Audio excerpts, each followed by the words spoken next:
to the Author's Corner. My name is Marissa Bloedoorn. I am your host, and I am so excited to be here today. She is one of the top 50 fearless leaders in her industry, and she is the author of Heal Your Heart from Within, Taking Center Stage and Owning It with Me, is contributing writer Teresa Palmer. Welcome yet again for another session. How are you Uh, doing today? I'm doing good. Thank you so much. This is so energizing. I just love it. So thank I you for love it. And I love the wealth of knowledge and what you bring to the table in regards to the heart. And so, in our past sessions, we had mentioned our heart having a brain. And I know I had spoken to you before and said we have got to dive into what you referred to, the intuition. We talked about ego. We talked about boundaries. And why these are so important to helping out the health of our heart. And we mean this in the physical sense, not just in the abstract of our heart and just emotions and things like that, but physically, how this really impacts the heart. And so, share and go into depth in regards to the heart having this brain and emotions and all that good stuff. so I think one of the things that is a little bit misunderstood is the concept of intuition. So a lot of times people think that intuition is about reading minds, about predicting the future. And that's not what it is. Our intuition is our inner knowing, which is really our GPS. It's really our guide through life. And it's true that your intuition could give you warnings. Sometimes things just don't feel right. Something may be going on and you're not quite sure of what it is, but you get a feeling. You may get a feeling in your stomach. You may get a feeling in your heart that something just really isn't right. And we need to pay attention to that. And that's our intuition. As children live with their intuition every day. That's what guides them. You see children at play, they don't sit back and think about everything they're going to do. Children are spontaneous, they do it. And as we become adults, we're pretty much conditioned to suppress our intuition because there's things to conform in society, there's ways that we feel that we should be, there's things that are expected of us. And we lose that ability to just be guided by our inner knowing, our inner GPS. And that really comes from the heart because our intuition is really the seat of our knowing, our soul. It's part of that whole thing. It's part of our connection to something higher than we are. And it doesn't matter what you call that connection. You could call it God, the universe, the all knowing, the all that is, the energy. It really doesn't matter, but Mhm. it's power that is higher than us. And when we tap into that power, we're guided to live our best life possible. And intuition comes in many forms. Like I said, it may be a feeling in the stomach. A lot of times it's a feeling in the stomach, a feeling in the heart, a knowing that something isn't right. Um, just recently, I was involved with something. And from the beginning, I kind of had a little inkling, and I didn't want to admit it, that something just wasn't right. And it involved me helping out somebody with my profession and actually going someplace to help them out. And when it came to changing one piece of my license, they said it had to reflect this other state and this and that. And at first, I didn't want to do it. Like, I just had this flash of, you shouldn't change the address on your license. But then I thought, no, that's foolish because I know why they have to change it in order for me to go cross country to do something else. Well, I have to tell you that I should have listened to my intuition at that point and when I had the chance to cancel things because I got all the way out there. Things were such a mess. Nobody was prepared for me that I landed coming back in 2 days anyway and just breaking the contract and saying, no, this isn't something that I should be doing. But the signs were there. My intuition was telling me this, but I kept rationalizing it. Hmm. Why do you want to change my license? Well, you have to have a different address. That's logical. Right. If it's out of state, that's logical. Um, the fact that even the accommodations change twice, twice in a Mm. week, the accommodations changed. And at that point, I should have said, no, this isn't something that's right. I landed up being in such a bad area with that I didn't even feel safe. And, Right. all the signs were there, my intuition, but I chose to ignore it. And what happens when you ignore your intuition is you land up with a situation that isn't right. And it was a complete waste of other people's money, of my time, for something that never should have been. And if I would have listened to the signs and the feelings that I was getting about this, sometimes it's a voice in your head that just tells you turn right, turn left. Right. Right. Yeah, you're so right. And then it's so important to trust your instincts. But we're taught all day long to second guess yourself, to doubt when you have all of this different information that's out there and things like that. It really, really causes you to self doubt, and there are certain levels of risk that we have to be willing to take in life, because they could work out to our advantage in many cases. And when you said intuition is not necessarily forecasting, right? It's not psyche. It's more so critical thinking and some, reductive, deductive reasoning. You're looking at it. And I love the fact that you use the analogy of children. Children just go and do, and they're so happy to go and to do, and live, right? And so we need to learn how to vicariously do some things through them, but also trust our instincts. When you said that, talk about like identity in regards to that, because the focus here is on healing, that self healing, and the reality of what is really self healing. And you kind of tapped into that in our very first session. So for the viewers that are coming in on this session, there's 3 sessions ahead that are ahead of this session here that you want to go back and you want to make sure that you tap into and you check out, because we start off and our focus is about the healing, the healing, self healing, and what that really means, and how it relates to the importance of connecting with your heart, and knowing what's going on in your heart. And Teresa shared earlier in regards to our hearts having a brain, and how important it is for us to connect our brain up here, our mind brain, with our heart brain, so that we can get them in sync. And so when we're dealing with making decisions and we have anxiety and all of those other things that start coming into play, when we're in sync with our mind and our heart, we can regulate those things. And that takes getting to know thyself, understanding thyself, trusting thy instincts, trusting what have gotten you where you are today so far successfully, and trusting that into making the decisions that and the challenges that may come as you're moving forward.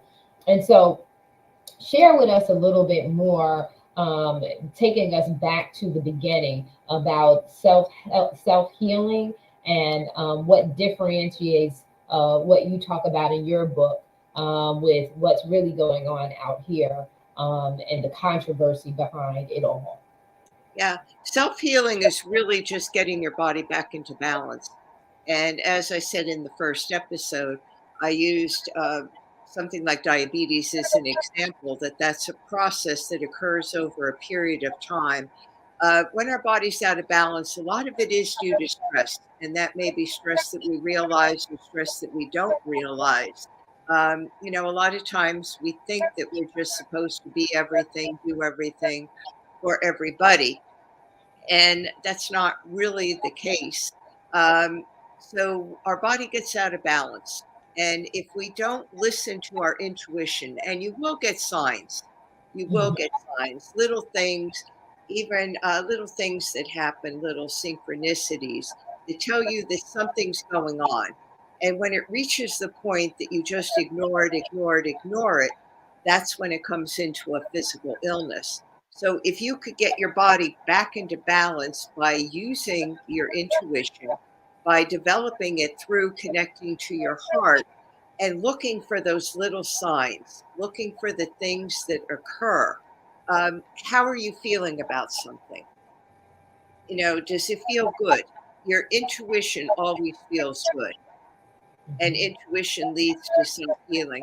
If it doesn't feel good, something's not right. And that's where you need to step back and you need to think about it more. So self healing really, sometimes it has this connotation of being woo woo, being way out there, of, somebody just coming along and, healing. There are things such as miracles. There definitely are. And that's a whole different subject. But, self healing in and of itself is really paying attention, connecting to your heart, really connecting those dots of what's going on with me. How do I process this? And am I listening? And am I hearing and seeing what's going on that is my intuition and is in my best interest? And once your body gets back into balance, at that point, you could prevent an illness or a disease from occurring. So that's really what self healing is all about, is about recognizing that if you don't deal with things, Mhm. and, over a period of time, it is going to affect your body. Yeah, yeah. Like you said, it's about being self-aware and being conscious of your body and paying attention to what your body is saying. I have oftentimes had people say to me, "Oh, Marissa, make sure you get some rest." And I'm like, "Little do you know, I make sure I get rest. I make sure I relax. I make sure I do those things because if I don't do them, then I can't show up for you. I can't, I won't be able to show up for you if I don't make sure that I remember uh, a few years back having pneumonia. I've never had pneumonia before, and thank you, Lord, that I never have it again. I remember the reality of how important and vital it is to sit down. Um, I had gone to the doctors and I had a cough. It first started off a little cough, and I'm like, oh, okay, this will go away.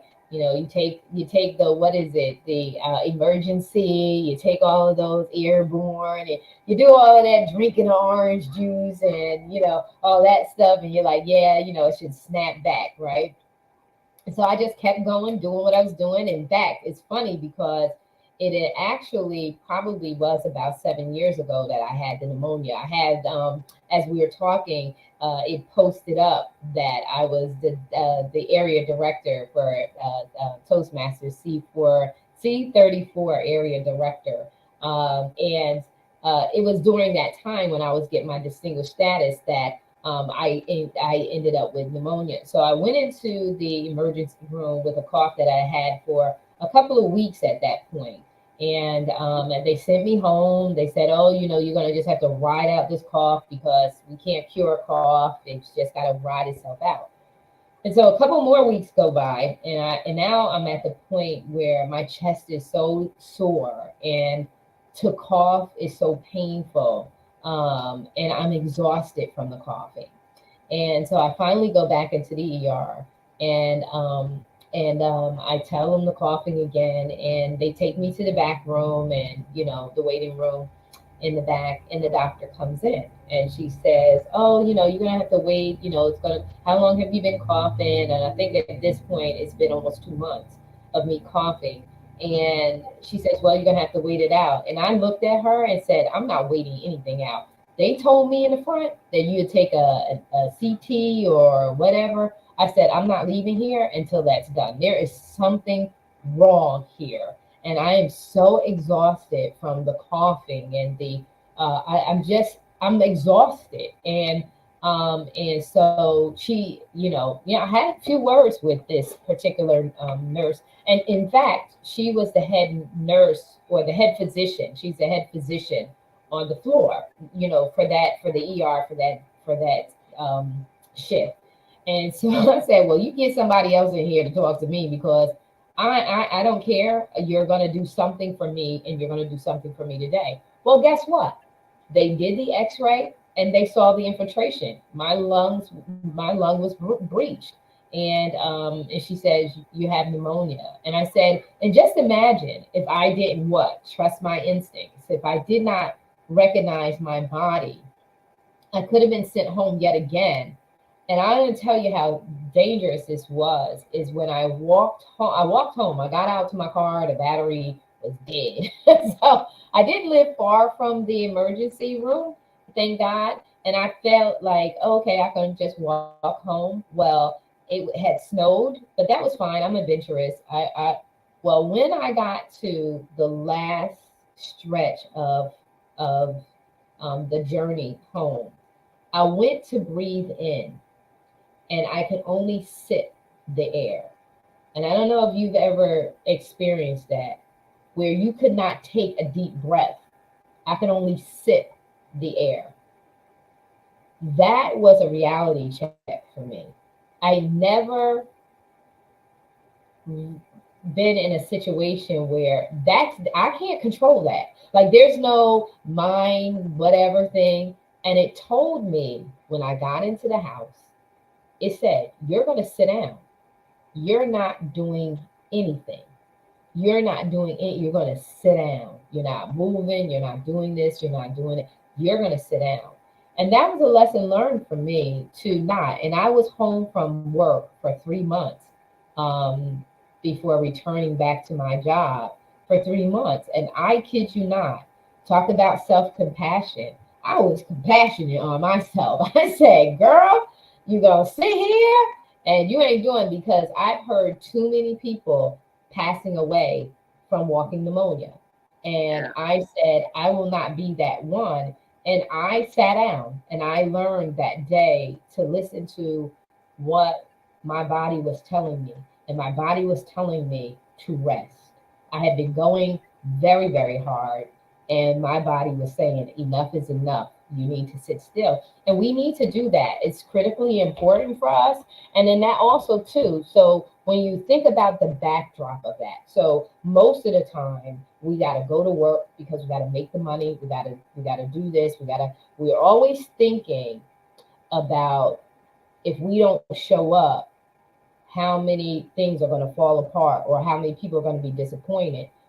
But we had better do that self healing and make the decision to sit down before, like you said in our earlier sessions, before it becomes acute, before they had to hospital. See, they told me I can go home. They gave me some antibiotics, they gave me some stuff, and they sent me home.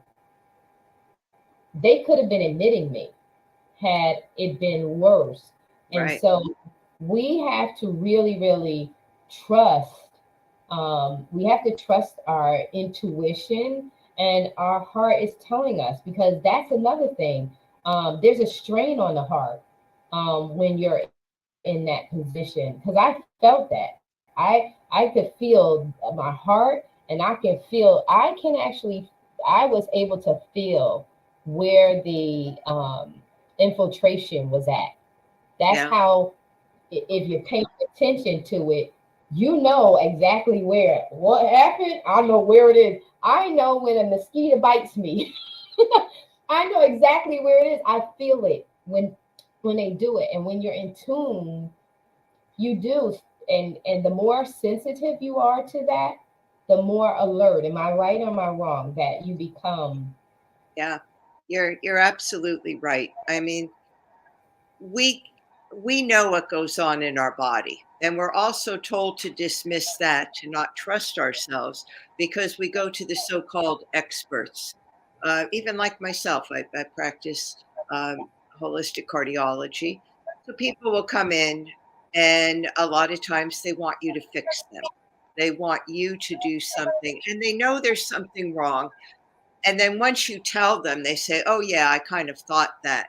Um, one of the things is that I think as a healthcare professional, people we have to realize that people know when something's wrong. And I've had people that have had cancer that maybe hasn't been found for a while, but they'll come in and something's just not right, and it can't be pinpointed.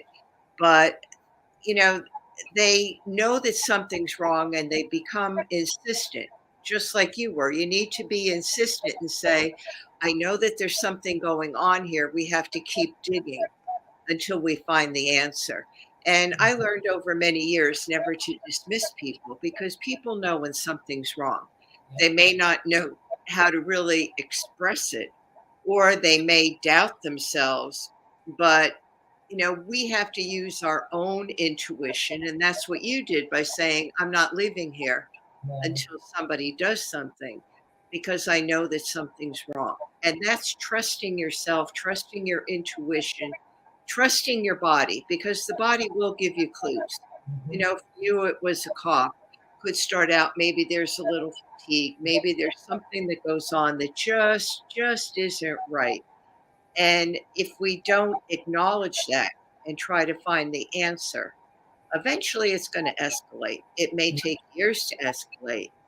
I had patients that knew that something was wrong, went through testing, couldn't find anything over a period of, say, 5 years, and then cancer or something was discovered. So sometimes things haven't totally taken hold in the body yet. And that's again where we could use our tools for self-healing, our compassion, um, being forgiving. I think meditation is the gold standard, to sit quietly with yourself, to just spend time with yourself, to listen to what's going on with yourself, and to connect to your heart, to connect to your heartbeat, because your heartbeat is the rhythm of your life. And all these things together then put the body back into balance. Yeah, yeah. And it's just a matter of this awareness of listening to ourselves that's so important. Yeah, and so as we're circling back into the self healing process, I want you to close us out on your thoughts. Bring us back full circle in regards to why it's so important about perspective, and how I know that we have always looked at the heart from a negative perspective because by the time we are acknowledging the physical of the heart, we're in a crisis. Heart failure or heart disease or anything like that. So, talk about the perspective. You tapped into meditation, which is really cool because I had that on one of my earlier notes. Was that that form of getting connected with yourself is through meditation. It's quieting your spirit and connecting with the wholeness of your body. And so close us out with bringing us full circle about self healing, the importance of that perspective, and how our viewers they can get your book. So before we do that, I just want to let them see uh, Heal Your Heart from Within. This is the book that we've been talking about. It is available on and the link is there for you to grab and order your copy today. I have my own copy, and I am enjoying it. And so, share with the audience your closing thoughts in regards to, that whole self healing process. Yeah, I think really we need to connect to our hearts. And as I said earlier, we don't connect to our heart on a regular basis. It's usually if we think that something's wrong. But if we could connect to our heart on a daily basis, even by putting your hand on your heart, feeling your heartbeat, giving your heart gratitude for sending the blood, the nutrients to every cell, organ, fiber in your body. And also recognizing that our heart is our greatest ally, it is our superpower. And if we could use our heart to its best advantage, which is really helping us heal, then we could live the absolute best life that we can, because mind, body, spirit are all connected. The heart is the seat of the soul. The heart is our intuition, our inner knowing. And the heart is where self-healing occurs, because the heart is what gives us life. The heart sustains life. Without a heartbeat, you can't live. It's impossible. So if we could recognize our heart, connect to our heart, and it's simple, even just taking in a deep breath slowly to the count of 4, pausing for a second, and then inhaling to the count of 6. That longer exhalation not only connects us to our heart, but connects us to the vagus nerve, which is our inner peace and calm.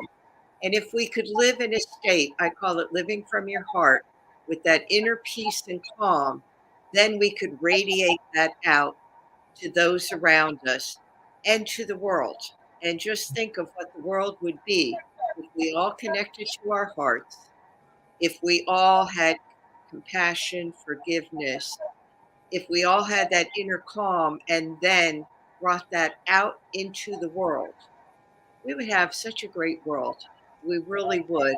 And I think that's the direction that eventually we're going, because we're in a new era. You know, Yes. it's a new era now. It's called the Age of Aquarius, which is all about collaboration. It's about getting out of the ego. So our Yes. heart helps us go from our ego into our spirit, and that's why we need to connect to our heart. Awesome, awesome, awesome. I just love it. I love it. And the level of awakeness and awareness and being alert. I just even having these different sessions with you, conversations with you. I sense my heart, and that's not something I did before. It's like you knew that your heart is there, but to actually sense the presence of your heart.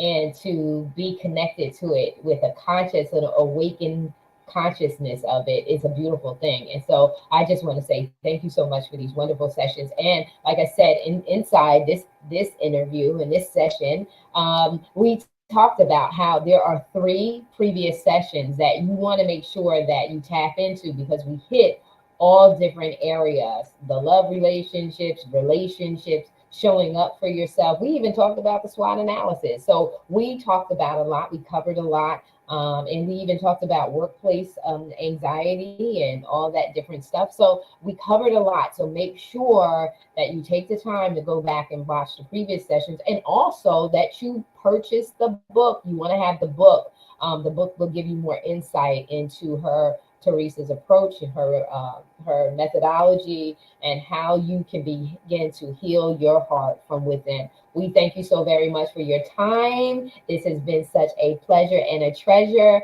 and we just wish that what we've given to you can transform your life and give you fulfillment. And so we love you. We are out. Thank Have you so a good much. And one. And I wish everybody the best, and just connect to your heart. Just feel your heartbeat. That's the rhythm of your life.